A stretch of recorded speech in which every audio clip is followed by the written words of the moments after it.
What's going on, guys? It's Nick here, back with another video. Today, we have the most overvalued wide receivers for your fantasy football drafts. And remember, unless their name's LeGarrette Blount, I do not hate players. I hate ADPs. So these are guys who maybe you like, maybe I like, but they're just going too early in the draft to be worth that draft capital. If you want to stay up to date on all the players that I feel are over and undervalued, make sure to become a premium member of our website, thefantasyfootballadvice.com. There's a link in the description box down below. You'll have access to our rankings, my projections, and the results from my machine learning model that predict the outcome of each game. So, I believe it's time for the stat of the day. I'm recording this a little bit earlier than I usually do, so there's definitely not been enough time for someone to get it right, and I've scrolled through the responses so far. No one got yesterday's right, but it's only been a little bit. So we'll see if someone gets that right. The answer was Tony Gonzalez. So today, since 2006, as per usual, among all wide receivers with at least 100 receptions in a season, who had the highest catch percentage? So since 2006, 100 receptions in a season, who had the highest catch percentage? And let's move on to today's video. And we're going to start off with AJ Green. Now, AJ Green's coming off the board as the 12th wide receiver in about the third round, middle to late third round, kind of depends on your league size. I have him as the 19th highest projected wide receiver, and that's assuming he plays a full 16 weeks. So, assuming that he stays healthy and is in there on every game, he is still being overvalued for what he's expected to produce this season. Now you consider that he's coming off toe surgery. So while they say, and everyone is super cheery in the offseason, you guys all know that the coach speak is crazy this time of year, but they say, he's going to be good to go. Okay, we still don't know how he's going to look, how he's going to perform coming off of the surgery. You don't mess with the toes. You do not want to mess with the toes. They're very, very important for football. You also add in that he's going to be 31 when the season starts, and that's kind of the age, where wide receivers are declining. You put all these together, and I just don't see the point. Why would you draft AJ Green in the third round when there are so many other safer wide receivers that also carry more upside? You can't just draft a player based off their name. I've actually seen people say this. They advertise going for Gurley and AJ Green as these crazy values. It's we don't want to just fill up a roster of guys who were incredible 4 years ago. And for that one, I was talking about AJ Green. Obviously, Gurley was incredible this last season, but don't build a roster just so you can be look, I have Le'Veon Bell and Todd Gurley and AJ Green. I'm not even sure if you can possibly make that lineup, but I was just throwing names out there. But the point is, AJ Green has this stigma in people's minds, and that's why he's going to stay in the third round, even when he shouldn't be. Because the last time that he was worth his draft capital was 4 years ago, guys. 4 years ago was the last time he was worth it. So why do we keep trying to take him? So I'm avoiding AJ Green because even if he stays healthy, he's not worth the draft capital, and I don't even know if he's going to stay healthy. Next on the board is Antonio Brown. Antonio Brown is currently the number 7 wide receiver off the board, which is a discount, obviously, from his entire career. Well, I guess not his rookie season, but most of his career, he's been the number 1 wide receiver off the board, and it's been undisputed. This season going as the 7th wide receiver off the board in about the second round, the middle of the second round kind of range. But I have him with the 17th highest projection, and Carr is a massive downgrade from Big Ben. And while he is still one of the most talented wide receivers in football, he is another receiver that's 31, and he changed teams in the offseason. So taking him as the wide receiver 7 assumes that Derek Carr and Antonio Brown can develop the exact same rapport that he had with Big Ben. And that's just not going to happen. But let's just assume that they do. They develop a great rapport. You've got Mike Evans, you've got Adam Thielen, T.Y. Hilton, Keenan Allen, Amari Cooper. They're all going behind him. And I have all of them to score more. Because you got to think about, even if you think the talent level is the same, which you're crazy if you think that. But let's assume you think the talent level doesn't drop off from Big Ben to Derek Carr.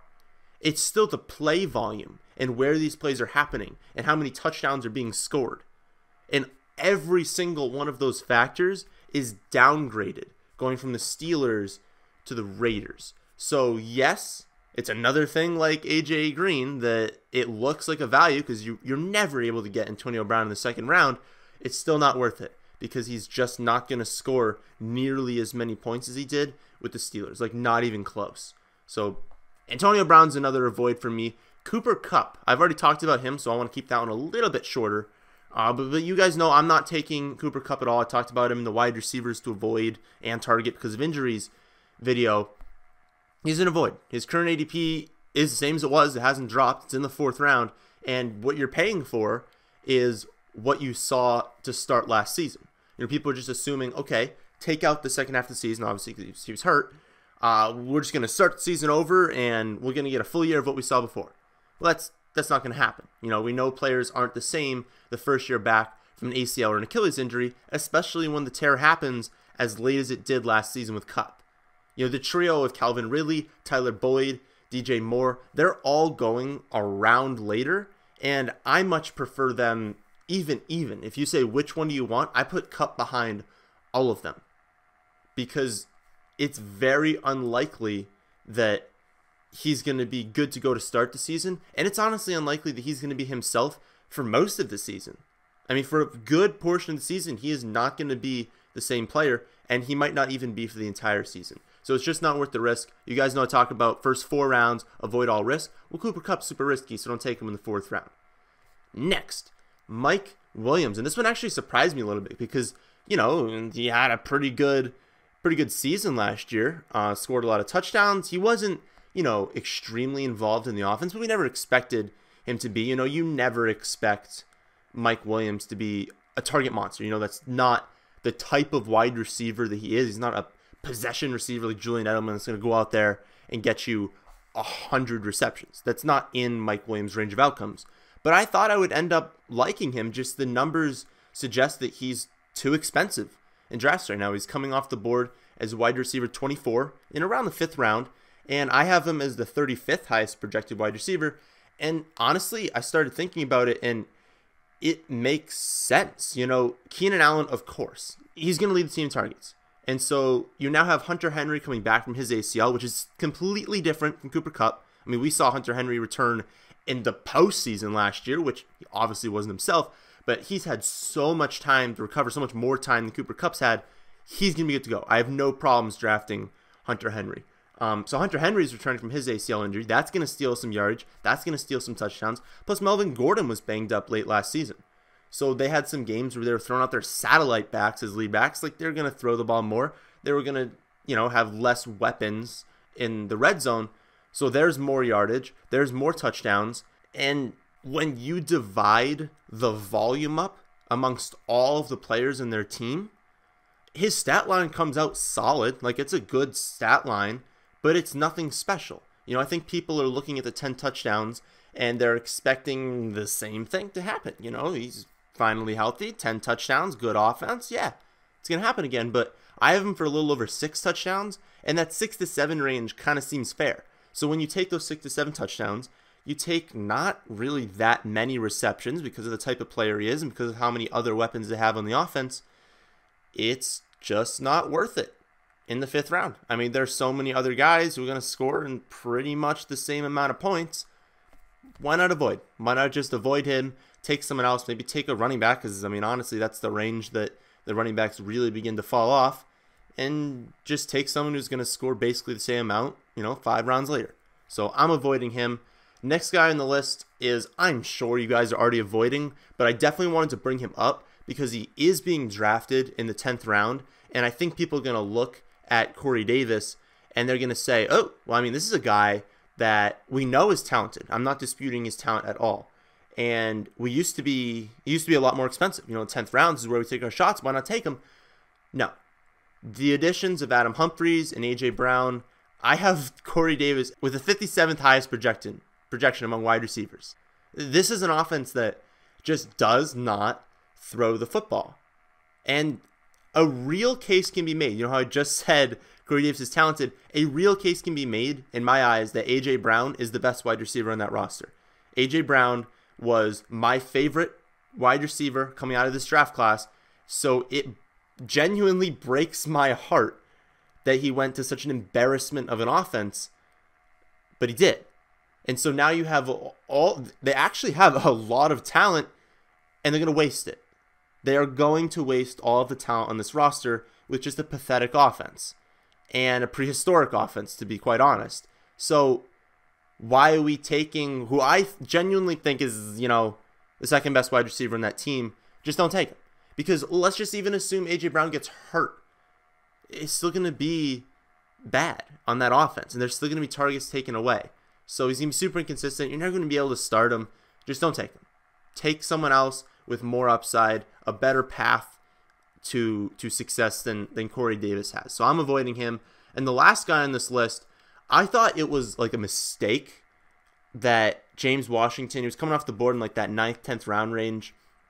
I thought it was a mistake, right? I thought that we were just too early in the season, and people had their original rankings out there and he was just ranked too highly.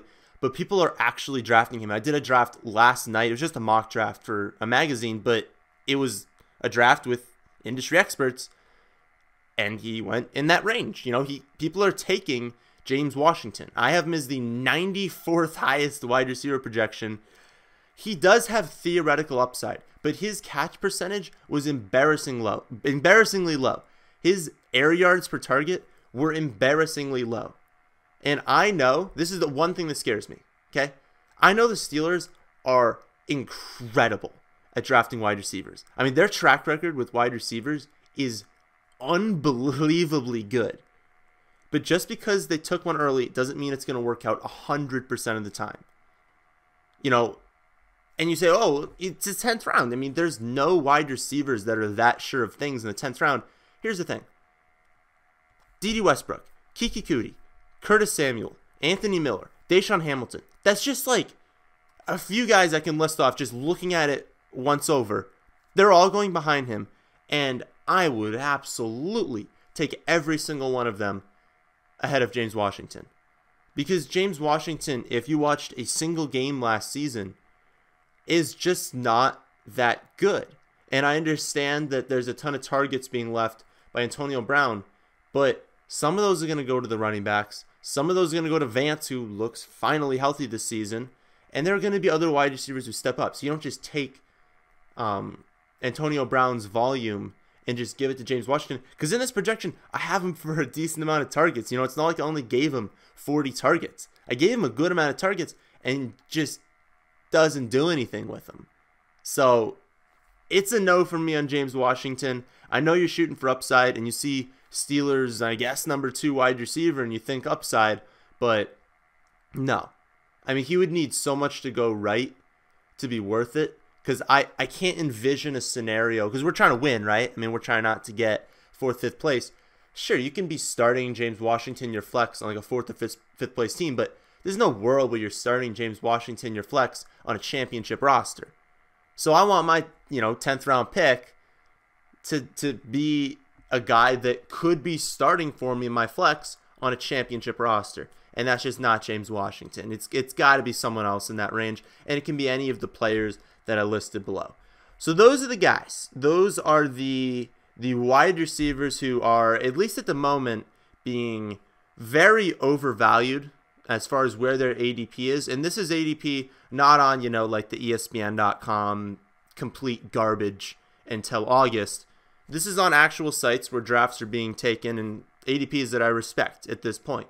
So if you remember, if you want to look throughout the offseason at how my projections change, how my rankings change, and compare those to ADPs so that you know going into your draft exactly who you should be taking, well, then head on over to our website, thefantasyfootballadvice.com. There's a link in the description box down below. Become a premium member, support the website, and dominate your draft. So with that is the end of this video. I hope you guys did enjoy. If you did, how about we hit that like button? How about we subscribe if we are new?